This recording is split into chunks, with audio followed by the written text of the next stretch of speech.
Welcome back to my channel and welcome back to Foundation Fridays. I know you guys have missed Foundation Fridays. I stopped doing it a few months ago, but I was looking back and I feel like you guys really like these type of videos where I test out foundations for you guys, and you guys have always given me your feedback on these type of videos and what foundations you guys want me to try. I'm really excited because these were one of my favorite videos to film.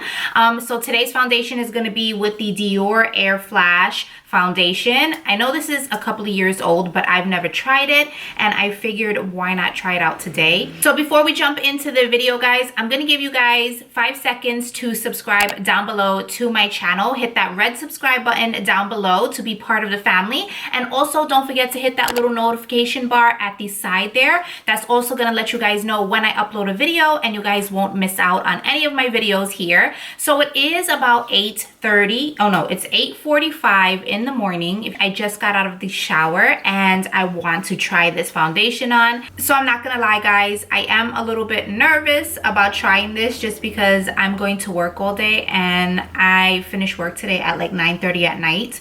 So usually when I'm working like those long hours, I usually use my Estee Lauder Double Wear or the Too Faced that peachy matte foundation that I've been using because I know those are gonna last. So I have no idea about this. I've never tried this before. I am, like I said, a little nervous to spray anything on my face. I was reading a little bit up about this and it did say to use like a flat brush or a Kabuki brush. So I do have a flat brush here. This is my MAC 170 brush. So I'm going to try it with this. I do like a full coverage, as you guys know. So let's just get right into the details of what this foundation does. And I have it here. I pulled it up on the Sephora app. And the only thing which I am a little disappointed in is, let's see, that there's still only 11 shades of the foundation. I counted only 11 shades on here, which this foundation is not new. This foundation has been out for a few years. So I'm just wondering why they haven't come out with more shades. So that first thing is a little disappointing. Secondly, it is $62. This is very pricey. This was given to me by my manager at work, so I did not pay for it. I'm not sure if I would pay $62 for a foundation unless it was going to be like my holy grail foundation, is if it amazes me and like wows me to like be on like my Estee Lauder foundation or my Too Faced foundations, something that I cannot live without, because $62 is really, really pricey in my book. So I'm just going to go into details really quickly. An ultra light foundation that delivers an airbrush effect with precision and ease. Okay, so then it says here how to use. So it says shake well before using. Extend arm straight out and bend at elbow 90 degrees and close your eyes. Okay, one quick continuous motion, spray the layer of foundation over the face in the shape of a Z, starting with the forehead and ending on the chin. So I feel like I would go like this, but if I did that, it might get everywhere. So we'll see about that. Use a headband or tissue to protect clothing as needed, or spray foundation onto a Kabuki brush and buff into face for fuller coverage. So that's what we're looking for today. I want more of a full coverage. I don't think I'm going to be using my beauty blender because the beauty blender tends to shear out the foundation anyway, so I don't think I'll be using that. Of Pearl pigments, even skin tone, and diminishes the appearance of fine lines, leaving your skin glowing with optimal radiance. So I already primed my skin with the Too Faced Primed and Peachy, their Cooling Matte Skin Perfecting Primer. You guys know how I've been loving this. So let's just go into shaking this.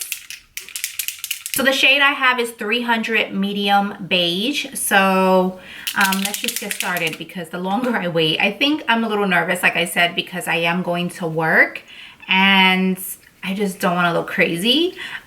So I am going to spray this on my face first, because that's really how you're supposed to do it. And then we're just going to see on the brush how it works as well. Okay. I've never sprayed any foundation on my face, so this is a little weird for me. But I am going to spray it like right here.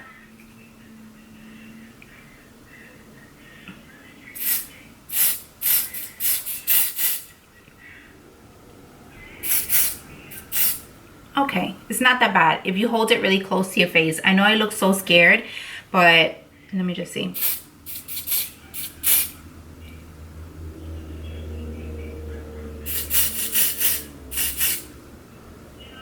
I think if I did like that Z, it would probably be everywhere. I don't know.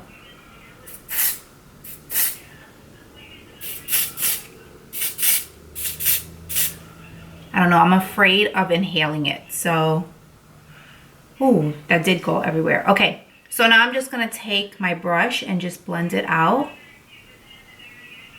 So weird. Oh, I think I did too much.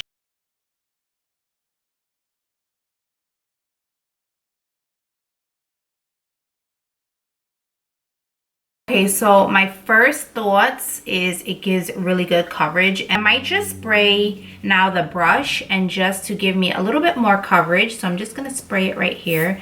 I'm like, this makes me like so nervous to just like spray. I don't know what it is, but I'm just going to give myself a little bit more coverage here on the cheek area.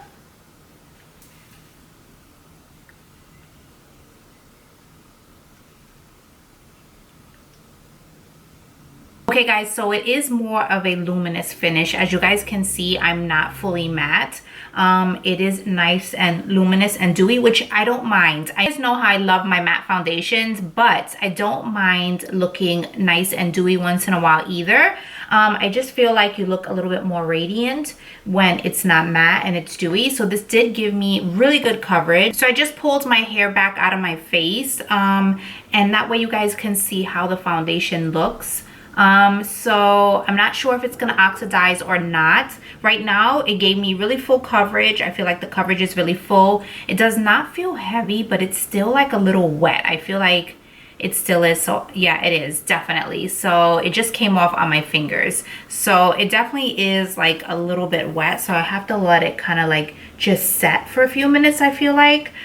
Because usually when I put my foundation on, it dries really quickly. But this, I notice it's still a little bit wet on the skin. So yeah, but the coverage is really good. I love the coverage. So what I'm gonna do is I am going to finish off the rest of my makeup like usual, and then I'm gonna come back here and show you guys if it still looks good. Like I said, it's still a little wet to the touch. I feel like you have to give it a few minutes to dry down. I'm gonna do my makeup really quickly and I will be right back. Okay guys, so I just finished my makeup. So it is now 10:22 and I am not going to be home till about probably 10 o'clock tonight. So that's a long time to be wearing this foundation. Right now the foundation looks really nice. I feel like it did oxidize just a little bit, but not too much. And I probably needed that anyway. It was a little hint too light for me. So yeah, so it did oxidize. Right now it is looking fine. I did set it though with powder. I'm always gonna set my foundations with powder. That's just me, and I need to make sure my foundation is not going to be slipping and sliding throughout the day. I use my MAC Studio Fix powder and NC25 to set it with. As you guys can see, it's really flawless. If you guys are not familiar on how I do my foundation reviews, I usually come back every couple of hours and check in, and we want to see if it gets oily, if it breaks up, or anything like that. So I am going to be working until about 9:30 tonight. So I know I'm gonna be checking back with you guys a little bit before that. So I wanna say I'm probably going to be doing a check-in at least 2 to 3 times from now. So I will check in with you guys in a couple of hours. So yeah, so I wanna give you guys like my full complete review if you guys are not familiar with how I do it. But I do come in and check back with you guys because I feel like I need to do like a wear test. I just can't put it on my face and say, oh, it looks great right now, but it's only been on for about an hour and a half, so I can't really give it a good review unless I come back and check in with you guys. So on that note, I will be back. I will be checking in with you guys, don't worry. And then at the end of the night, we're going to see if it's really worth the $62. So I will see you guys back here in a couple of hours. All right guys, so it is now 5:42. So I've approximately been wearing this foundation for, I think it's over like 7 hours already, and it still looks really good. It did, like I said before, oxidize a little bit, but it doesn't look bad. Like it didn't oxidize really bad. And I feel like right here, let me pull you guys in a little closer, it's kind of getting a little bit oily on the chin, but not bad, and it's starting to break up just a little bit. So it doesn't look horrible. It still really looks good to me. I mean, for after 7 hours for it to look like this and to see no oils like coming through on my T-zone, this is really good for me. So I will be probably checking in with you guys as soon as I get home, which is going to be probably about like 10 o'clock tonight, and then we'll definitely see how it lasted. So far so good, because I feel like 7 hours is really good for this foundation to be lasting that long without seeing any like oils coming through. So I will definitely get back to you guys at around that time. Okay guys, so I'm back and it is now 10:16 at night, and I want to say I've been wearing this foundation for well over 10 hours already. So I just want you guys to see really quickly that it is breaking up a little bit on my chin, and it is breaking up like right around my nose area. But honestly, for a foundation to start like breaking up in the last like hour or two, I think it's really good. I just don't want to give it like a negative, because I just feel like this foundation lasts a really long time. So you guys saw that I was here at like 8:30 in the morning putting this foundation on. So to be honest with you guys, I'm not even mad at the foundation breaking up on my nose and my chin, because it's been well over 10 hours, and I would be upset if it started breaking up like in the 5 or 6 hour mark. But it has been like almost 13 hours that I've been wearing this foundation, so I feel like that's really good, and I feel like it still looks really good. So as you guys can see on my cheeks here, it looks really good, and on this side it looks good as well. On my forehead it still looks really good. Like there's no oils coming through on my forehead at all. I do see a little bit on my nose, but not much. So the only thing I will say is just the breaking up around my nose here and on the chin. But let's be honest, it is in that way over 10 hour mark, so you know, I mean, that's to be expected of a foundation. So yeah, do I think this is worth $62? I mean, for me, I don't think it's worth $62, to be honest with you. I feel like it's personal preference. So if you're a person who needs your foundation to last more than 10 to 12 hours throughout the day, then this is definitely a good buy for you, and you're going to get your money's worth. But if you're a person that maybe is wearing your foundation for 5 or 6 hours, you can probably find way more inexpensive foundations that will do the job just as well as the DIOR Flash did. So yeah, so even though I like it, I don't think I would personally pay $62. But I am, like I said, I am impressed with how long it lasts. Like that really impressed me a lot, because most foundations will not last past probably the 7th or 8th hour is when you start really seeing like oils coming through. You start seeing the breaking up of the foundation. This foundation did oxidize, I will say. To me, it's just like more of a luxurious item, and if you have it within your budget, it's probably a great foundation to have. But I do feel like you can definitely find more inexpensive foundations that will do the same thing as this one. So guys, I hope you enjoyed this foundation review. Don't forget that I am going to be doing them every Friday, so I'm going back to my foundation Fridays. If you guys have any suggestions on what foundations you want me to review next, I will definitely do that. Leave that in the comments below. Don't forget also to subscribe to my channel if you haven't already, and also don't forget to give me a thumbs up, and I will see you guys in the next video. Bye guys.